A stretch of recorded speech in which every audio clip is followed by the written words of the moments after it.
नमस्कार दोस्तों। तो उम्मीद करता हूँ आप सभी अच्छे होंगे।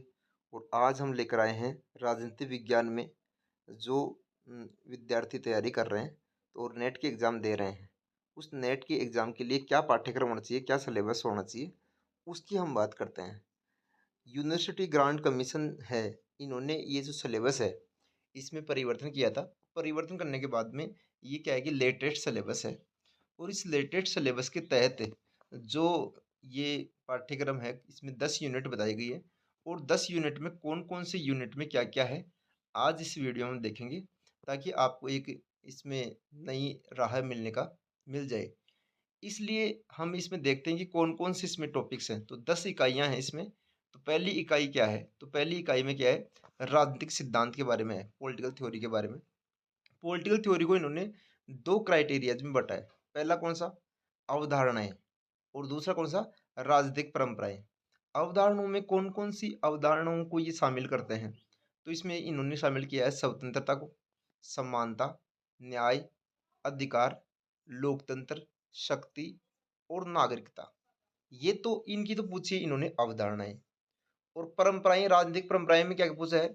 उदारवाद, लिबरलिज़्म पूछा है, कंज़र्वेटिविज़्म, अनुदारवाद, समाजवाद, मार्क्सवाद, नारीवाद और पारिस्थितिकवाद। ठीक है? बहुसंस्कृतिवाद और उत्तर आधुनिकतावाद। तो ये जो टॉपिक है हमारे पास 15-16 टॉपिक हैं, ये राजनीतिक सिद्धांत के बारे में पूछा गया है। और राजनीतिक सिद्धांत के लिए हमारे पास इसमें इकाई 1 है और इसमें करीबन 10-11 क्वेश्चन पूछे जाते हैं एक इकाई में से। 10 इकाई है तो ऐसे कह सकते हैं कि एक इकाई में 10 क्वेश्चन, तो 100 क्वेश्चन हो गए 10 इकाइयों में से। तो ये राजनीतिक सिद्धांत का सिलेबस था। उसके बाद में हम बात करें राजनीतिक विचारक के बारे में। राजनीतिक विचारकों में 2 पार्ट में बाँटा गया है। ये जो आपके सामने जो राजनीतिक विचारक दिख रहे हैं, ये वेस्टर्न पॉलिटिकल थिंकर हैं। वेस्टर्न पॉलिटिकल थिंकर में ये शुरू कर रहे हैं कन्फ्यूशियस से। ये चीन का विचारक है कन्फ्यूशियस। उसके बाद में प्लेटो जो राजनीतिक दर्शन का जनक है। फिर अरस्तु जो राजनीति विज्ञान का जनक है। आधुनिक राजनीतिक विचारक है Machiavelli, Hobbes, Locke, Rousseau, Hegel, Mary wollstonecraft, John Stuart Mill, Karl Marx, Gramsci, Hannah Arendt, Frantz Fanon, Mao Zedong और जॉन रॉल्स। ये वेस्टर्न पॉलिटिकल थिंकर हैं जो इसमें आपकी इकाई 2 में दे रखे हैं। अब हम बात करें आगे इकाई 3 में। तो इकाई 3 में दे रखा है भारतीय राजनीतिक विचारक। भारतीय राजनीतिक विचारक में ये किन-किन को शामिल किया गया है देखो। धर्मशास्त्र, कौटिल्य, आगनसूत्र, बरनी, Kabir, Pandita Ramabai, Bal Gangadhar Tilak, Swami Vivekananda, Rabindranath Tagore, M K Gandhi, Mahatma Gandhi, Shri Aurobindo, Periyar E V Ramaswamy, Mohammad Iqbal, M N Roy, V D Savarkar, doctor B R Ambedkar, Jawaharlal Nehru, Ram Manohar Lohia, Jayaprakash Narayan और दीनदयाल उपाध्याय। ये भारतीय के विचारकों में इसमें दे रखे हैं आपके सामने। ठीक है? तो इनके बारे में डिटेल से आपको आगे बताएंगे। ये पाठ्यक्रम है भारतीय राजनीति विचारक। आगे है आपका तुलनात्मक राजनीतिक विश्लेषण। तुलनात्मक कंपैरेटिव पॉलिटिक्स के बारे में विश्लेषण की एनालिसिस की बात कर रहा है। तो इसमें तुलनात्मक राजनीति में क्या दिखा रखा है? तुलनात्मक राजनीति के बारे में दिखा रखा है इसमें। इसके उपागम कंसेप्ट कौन कौन से हैं? तो इसमें दे रखा है संस्थागत, राजनीतिक संस्कृति पॉलिटिकल कल्चर, राजनीतिक अर्थव्यवस्था तथा नव संस्थावाद और तुलनात्मक विधियाँ। मतलब अलग अलग देशों की अलग अलग संस्थाओं के बारे में इसमें संस्कृति और अर्थव्यवस्था और जितनी भी संस्था हैं इन सब का इसकी तुलना बताई है। उसके बाद में उपनिवेशवाद हो गया, उपनिवेशीकरण आ गया, उपनिवेशवाद के रूप आ जाएंगे, औपनिवेशिकता के विरोधी संघर्ष आ जाएगा, उपनिवेशीकरण आ जाएगा, डीकोलोनाइजेशन, मतलब ये सारी चीज़ें इसमें तुलनात्मक राजनीति में दिखाई गई है। उसके बाद में बताया गया है राष्ट्रवाद, यूरोपीय और गैर यूरोपीय राष्ट्रवाद के बारे में बताया गया है। राजनीतिक सिद्धांत के बारे में बात की गई है। राज्य के सिद्धांत कौन कौन से? पूंजीवादी है, समाजवादी है। ठीक है? फिर राज्य की प्रकृति के बारे में बताया गया है। ठीक है? प्रकृति पर वाद विवाद के बारे में पूछा गया है, दिया गया है इसमें। उत्तर औपनिवेशिक राज्य, कल्याणकारी राज्य, वैश्वीकरण, राष्ट्र राज्य, ये सारी चीज़ें दी गई है तुलनात्मक राजनीति में। फिर बाद में तुलनात्मक जो राजनीतिक शासन प्रणाली है इनके बारे में है। लोकतंत्र है, निर्वाचीय और उदार बहुमत पर आधारित, ये सारे लोकतंत्र के रूप हैं। गैर लोकतांत्रिक शासन में पैतृकवाद, पिता के द्वारा उत्पन्न पैतृक अधिकारी तंत्र, ये प्राधिकारवाद, सैन्य तानाशाही और सर्वाधिकारवाद तथा फांसीवाद, ये किया गया है शासन प्रणालियों में। फिर संविधान के बारे में, संविधान और संविधानवाद, संविधान के रूप, विधि का शासन, न्यायिक स्वतंत्रता, उदारवादी संविधानवाद, आपातकालीन शक्तियाँ, संविधानवाद का संकट, भाई संविधान के बाद में कौन कौन संकट है उसके बारे में हम पढ़ेंगे। लोकतांत्रिकरण, लोकतांत्रिक समकरण, संक्रमण, समेकन, ये सारी चीज़ें लोकतांत्रिकरण के बारे में। फिर विकास की बात करें तो अल्प विकास है, कम विकास, निर्भरता मतलब दूसरे के ऊपर निर्भर, आपका विकास दूसरे पर निर्भर रहेगा, आधुनिकीकरण, विश्व व्यवस्था सिद्धांत, विकास और लोकतंत्र, शक्ति की संरचनाएं, शासक वर्ग, शक्ति संपन्न अभिजन वर्ग, लोकतांत्रिक अभिजनवाद, ये शक्तियों की संरचना के बारे में किस प्रकार से डिवाइड किया गया है। कर्ता और प्रक्रियाएं, निर्वाचन पद्धतियाँ, राजनीतिक दल, दलीय प्रणाली, हित समूह, सामाजिक आंदोलन, नव सामाजिक आंदोलन, गैर सरकारी संगठन एनजीओ बोलते हैं जिनको, नागरिक समाज है, सिविल सोसाइटी के बारे में बताया गया है। तो ये था हमारे सामने तुलनात्मक राजनीति। ठीक है, अब हम बात करते हैं अंतर्राष्ट्रीय राजनीति के बारे में। इंटरनेशनल संबंध बोलते हैं इसको, अंतर्राष्ट्रीय संबंध बोलते हैं, इंटरनेशनल रिलेशन बोलते हैं। अंतर्राष्ट्रीय संबंध के उपागम कौन से हैं? आदर्शवाद है, यथार्थवाद है, संरचनात्मक मार्क्सवाद है, नव उदारवाद है, नव यथार्थवाद है, सामाजिक रचनावाद है, आलोचनात्मक अंतर्राष्ट्रीय सिद्धांत है, नारीवाद है, आधुनिकतावाद है, ये सारी चीजें। फिर अवधारणाओं में राज्य, राज्य की प्रणाली, गैर राजकीयकर्ता, शक्ति, संप्रभुता, सुरक्षा, परंपरागत और गैर परंपरागत, संघर्ष और शांति, युद्ध की बदलती हुई प्रवृत्ति, युद्ध की बदलती हुई प्रकृति, सामूहिक विनाशकारी हथियार, निवारण, संघर्ष वियोजन और संघर्ष रूपांतरण, ये इसमें दिया गया है। संयुक्त राष्ट्र संघ, यूएनओ बोलते हैं जिसको, संयुक्त, ये है संयुक्त राष्ट्र, जिसके लक्ष्य उद्देश्य संयुक्त राष्ट्र संघ की संरचना, इसकी कार्य प्रणाली, मूल्यांकन, शांति और विकास से संबंधित दृष्टिकोण, मानवीय हस्तक्षेप, अंतर्राष्ट्रीय विधि, अंतर्राष्ट्रीय अपराध न्यायालय, अंतर्राष्ट्रीय संबंध की राजनीतिक व्यवस्था, वैश्वीकरण, वैश्विक अभिशासन, ब्रेटन वुड्स प्रणाली, उत्तर दक्षिणी संवाद, विश्व व्यापार संगठन डब्ल्यूटीओ, G20, ब्रिक्स, ये सारे किसमें है? ये संगठन है। ठीक है, तो इनके बारे में दिखाया गया है। फिर क्षेत्रीय संगठन आ जाएंगे, जैसे यूरोपीय संघ, अफ्रीकी संघ, संघाई कोऑपरेशन ऑर्गेनाइजेशन, आसियान, ये सारे क्षेत्रीय संगठन है। समसामयिक चुनौती मतलब करंट अफेयर की बात कर रहा है, अंतर्राष्ट्रीय आतंकवाद, जलवायु परिवर्तन, पर्यावरणीय चिंताएं, मानवाधिकार प्रवसन, शरणार्थी, गरीबी और विकास, गरीबी तथा विकास, धर्म, संस्कृति और पहचान की राजनीति, ये दिखाया गया है इसमें। फिर इकाई, इकाई 4 है, ये मतलब 5 हो गई और अब 5 इकाई और है। इसमें भारत की विदेश नीति, फॉरेन पॉलिसी की बात की गई है। तो फॉरेन पॉलिसी में कौन कौन से टॉपिक है देखो, भारत की विदेश नीति पर दृष्टिकोण, उत्तर औपनिवेशिक, विकासात्मक, उदीयमान शक्ति और उभरती हुई राजनीतिक अर्थव्यवस्था की, अर्थव्यवस्था में भारत की पहचान, भारत की विदेश नीति में निरंतरता और बदलाव, सिद्धांत और निर्धारित तत्व, गुटनिरपेक्ष आंदोलन, गुटनिरपेक्ष आंदोलन की ऐतिहासिक पृष्ठभूमि तथा प्रशासनिकता, भारत की परमाणु नीति, ये है। प्रमुख शक्तियों के साथ भारत के संबंध, संयुक्त राज्य अमेरिका, सोवियत यूनियन, रूस, पीपल्स रिपब्लिक ऑफ चाइना, इसके प्रमुख संबंध हैं इनके बारे में। भाई अमेरिका वो है, रूस है, चीन है, इनके बारे के संबंध हमारे कैसे हैं, इसकी प्रमुख शक्तियों के बारे में संबंध हमारे कैसे हैं, ये विदेश नीति का टॉपिक है।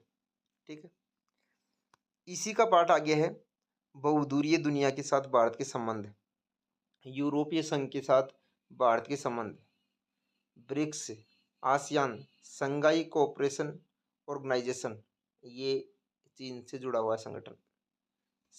अफ्रीकी संघ, दक्षिणी अफ्रीकी विकास समुदाय, गल्फ कोऑपरेशन काउंसिल, ये सारे क्या है कि संगठन है। ठीक है, इन संगठनों के साथ भारत के संबंध कैसे हैं, ये इसके बारे में आपको पढ़ना है। पड़ोसी देशों के साथ भारत के संबंध है, जैसे सार्क आ गया, गुजराल सिद्धांत आ गया, लुक ईस्ट और एक्ट ईस्ट पॉलिसी आ गई, पूर्व की ओर देखो और पश्चिमी की ओर, पूर्व की ओर कार्य करो, लुक वेस्ट पश्चिमी की ओर देखो, ये सारे क्या है विदेश नीति के पार्ट हैं। ठीक है, अंतर्राष्ट्रीय व्यवस्था में भारत की प्रकार्मक पराक्रमणकारी नीति कौन कौन सी है, तो ये शासन व्यवस्था में देखो, इसमें बात कर रहा है ये संयुक्त राष्ट्र की, विश्व व्यापार संगठन की, WTO की, अंतर्राष्ट्रीय मुद्रा कोष की, जलवायु परिवर्तन और अंतर सरकारी पैनल, समसामयिक की चुनौती, प्रेजेंट में जैसे मान लो कि करंट अफेयर की बात कर रहा है, समुद्री सुरक्षा, ऊर्जा सुरक्षा, पर्यावरणीय सुरक्षा, प्रवासन, शरणार्थी, जल संसाधन, अंतर्राष्ट्रीय आतंकवाद और साइबर सुरक्षा। तो ये किसका पार्ट थे, सारे विदेश नीति के पार्ट थे। ये हमारे पास में 6वीं इकाई थी इसकी। ठीक है, ये सिलेबस है राजनीति विज्ञान के में नेट जेआरएफ के लिए। अब इकाई 7 में क्या है, राजनीतिक संस्थाएं। भारत में राजनीतिक संस्थाओं में दे रखा है संविधान का निर्माण, औपनिवेशिक विरासत, भारत के संविधान निर्माण में भारतीय राष्ट्रीय आंदोलन का योगदान, वेरी गुड। तो इसमें ऐसे योग आंदोलन आ जाएगा, गांधी का पीरियड आ जाएगा, ये सारी चीज़ आ जाएगी। संविधान सभा के बारे में, इसका गठन कैसे हुआ, वैचारिक अवलंब कौन से हैं, संवैधानिक बहस कौन सी है, ये सारी चीज़ें। संविधान का दर्शन की बात आ जाएगी, उद्देश्य का आ जाएगा, मौलिक अधिकार, DPSP, directive principle of state policy. Bharat में संविधानवाद, लोकतंत्र, सामाजिक परिवर्तन, राष्ट्रीय एकता, नियंत्रण और संतुलन, मौलिक संरचना पर बहस, संविधान में संशोधन। ठीक है, केंद्रीय कार्यपालिका, राष्ट्रपति, प्रधानमंत्री और मंत्रिपरिषद। फिर आ जाएगा संसद, संसद की संरचना कैसी होती है, इसकी भूमिका और कार्य पद्धति, संसदीय समितियां, न्यायपालिका, उच्चतम न्यायालय, हाई कोर्ट, भाई उच्च न्यायालय, न्यायिक समीक्षा, न्यायिक सक्रियता, न्यायिक सुधार, ये सारा अपना संविधान के बारे में है, जो हमारे संविधान के बारे में कॉन्स्टिट्यूशन ऑफ इंडिया में जो दे रखा है वो सारी चीज़ें। फिर राज्य सरकारों के बारे में आ जाएगा, कार्यपालिका, विधानमंडल है, राज्यपाल, मुख्यमंत्री, राज्यों का विधानमंडल। भारत में संघवाद, सशक्त केंद्रप्रक संरचना, असमितीय संघीय प्रावधान, अनुकूलन, अंतर सरकारी समन्वय क्रियाविधि, अंतर्राष्ट्रीय परिषद, उभरती हुई प्रवृत्तियाँ, निर्वाचन प्रक्रियाएं, भारत का निर्वाचन आयोग, निर्वाचन प्रक्रिया का संचालन, नियम और सुधार, स्थानीय संस्थाएं, कार्य पद्धति और सुधार, ये दे रखा है आपके निर्वाचन के बारे में। फिर है संवैधानिक संविधिक निकाय, नियंत्रक व महालेखा परीक्षक, राष्ट्रीय अनुसूचित जाति आयोग, राष्ट्रीय अनुसूचित जनजाति आयोग, राष्ट्रीय मानवाधिकार आयोग, राष्ट्रीय महिला आयोग और राष्ट्रीय अल्पसंख्यक आयोग। ये सारे आयोग है, इंपॉर्टेंट है, जो कुछ का संविधान में उल्लेख है, कुछ का संविधान उल्लेख नहीं है, कुछ का अधिनियमों के माध्यम से। तो ये भारतीय संविधान का पार्ट था हमारे पास में, राजनीतिक संस्थाएं। ठीक है, अगली इकाई आ रही है इकाई नंबर 8, भारत में राजनीतिक प्रक्रियाएं। तो इसमें कौन कौन सी प्रक्रियाएं शामिल की गई है, देखो ऊपर तो संस्थाएं थी और अब इसमें आ रही है प्रक्रियाएं।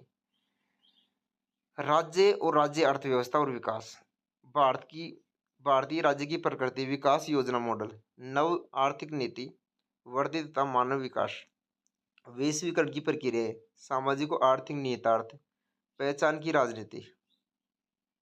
अब पहचान की राजनीति, धर्म आ जाएगा, जनजाति आ जाएगा, जाति आ जाएगा, क्षेत्र और भाषा। फिर सामाजिक आंदोलन, सामाजिक आंदोलन में दलितों से जुड़े हुए, जनजाति से जुड़े हुए आंदोलन, महिलाओं से जुड़े हुए, किसान और श्रमिकों से जुड़े हुए आंदोलन आ जाएंगे। फिर सामाजिक नागरिक समाज के समूह आ जाएंगे, गैर दलीय राजनीतिक मंच, गैर सरकारी संगठन, सामाजिक अभियान समूह है।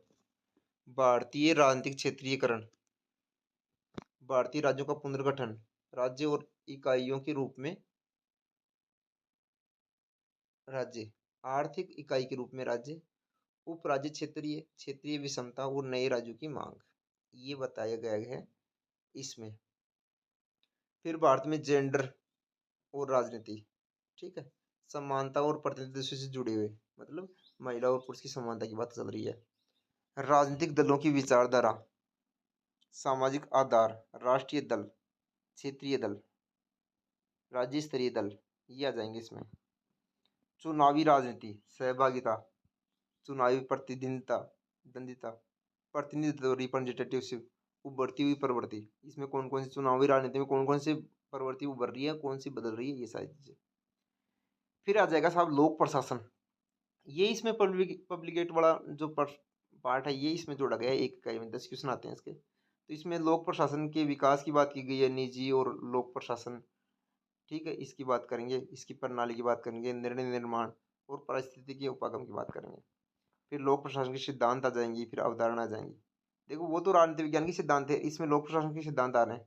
जो पहली इकाई में हमने बात की थी ना, तो वो राजनीति विज्ञान की अवधारणाएं थी, और इसमें लोक प्रशासन की अवधारणा है। वैज्ञानिक प्रबंधन का सिद्धांत, तर्क संगत विकल्प सिद्धांत, नव लोक प्रशासन, विकास प्रशासन, तुलनात्मक लोक प्रशासन, नव लोक प्रबंधन, उदारीकरण और वैश्वीकरण के युग में लोक प्रशासन की बदलती हुई प्रकृति, संगठन के सिद्धांत और नियम, वैज्ञानिक प्रबंधन के सिद्धांत, अधिकारी तंत्र सिद्धांत, मानव संबंध सिद्धांत, ये सारी चीजें देखो।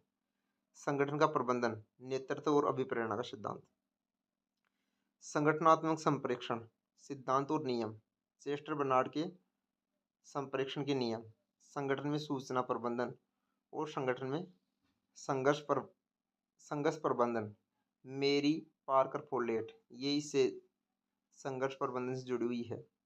फिर है उद्देश्य आधारित प्रबंधन, इसमें पीटर ड्रेगर की बात आ रही है। अब आप बात करते हैं इकाइयों के बारे में। भारत में शासन और विधि और लोक नीति, ये लास्ट की टॉपिक है, इसमें पब्लिक पॉलिसी की बात की गई है। तो इसमें बताया गया है शासन, दूसरा है सुशासन तथा लोकतांत्रिक शासन, राज्य की भूमिका, नागरिक समाज और व्यक्ति, उत्तरदायित्व और तथा नियंत्रण, नियंत्रण और संतुलन के लिए संस्थागत तंत्र, कार्यपालिका पर विधायिका का नियंत्रण, प्रशासनिक और बजटीय नियंत्रण, संसदीय समितियों के माध्यम से नियंत्रण, विधायिका और कार्यपालिका पर न्यायिक नियंत्रण, प्रशासनिक संस्कृति, भ्रष्टाचार और प्रशासनिक सुधार, सुशासन के संस्थानिक सांस्थानिक तंत्र, सूचना का अधिकार, आरटीआई बोलते हैं इसको, राइट टू इंफॉर्मेशन, उपभोक्ता संरक्षण अधिनियम, फिर है सिटीजन चार्टर, शिकायत निवारण प्रणाली, ऑम्बुड्समैन, लोकपाल, लोकायुक्त, ठीक है, ये ऑम्बुड्समैन है ना, यूरोप से जुड़ा हुआ है, ठीक है। ग्रास रूट जमीनी स्तर के ऊपर शासन, पंचायती राज संस्थाएं, जो हमारी ग्राम पंचायत वगैरह ये होती है, स्थानीय शासन की बात कर रहा है। उसकी कार्य पद्धति कैसी होती है, योजना और विकास की बात हो रही है इसमें, ठीक है। योजना और विकास में विकेंद्रीकरण योजना, विकास के लिए योजना, सतत विकास, e governance, NITI, NITI Aayog, ठीक है। फिर सामाजिक आर्थिक विकास के उपकरण के रूप में लोक नीति, आवास, स्वास्थ्य, पेयजल, खाद्य सुरक्षा, MNREGA, मनरेगा, फिर है NHRM, फिर ITE, ठीक है। और फिर इसके संदर्भ में लोक नीतियां हैं, और लास्ट की लाइन है इसमें, लोक नीति की निगरानी और मूल्यांकन, शासन की को उत्तरदायी बनाने की कार्यविधि और जनसुनवाई। तो इस प्रकार से ये थोड़ा सा बोरिंग लगा होगा आपको ये सिलेबस, लेकिन इसकी जो ये जो सिलेबस था, ये संपूर्ण वीडियो में मुझे कवर करना था, और ताकि कम से कम में जो डिस्ट्रैक्शन है वो होकर इस सिलेबस की संपूर्ण इकाइयों के बारे में मैं बात कर सकूं। ऐसा विद्यार्थी जो सीरियस रूप से नेट जैर की तैयारी कर रहा है, उस विद्यार्थी के लिए ये वीडियो काफ़ी इन्फॉर्मेटिव है, और इसमें जो उसको क्या पढ़ना है, कैसे पढ़ना है, उसकी बात भी हम करेंगे। और ये जो पाठ्यक्रम के लिए कौन कौन से टॉपिक्स हैं, ये 10 टॉपिक्स थे, और इसके बारे में हमने ये सोचा कि आपके लिए ये वीडियो शूट करें, ताकि आप आने वाली एग्ज़ाम में, नेट जेआरएफ और पीएचडी के एग्ज़ाम में अगर आप बैठो और राजनीति विज्ञान से अगर आप करना चाहते हो, तो इन इकाइयों का आप ध्यान रखो। ये 10 इकाई हैं, प्रत्येक इकाई से 9-10 क्वेश्चन आने की संभावना रहती है, और जितने भी जो क्वेश्चंस हैं ये टॉपिक से, सिलेबस से बाहर नहीं जाने की संभावना रहती है। तो आपके लिए इस पाठ्यक्रम था। आपने इस वीडियो को पूरा देखा, इसके लिए आपका आभार। नमस्कार, धन्यवाद। कोई भी आपकी क्वेरी हो तो आप कमेंट सेक्शन में बता सकते हैं।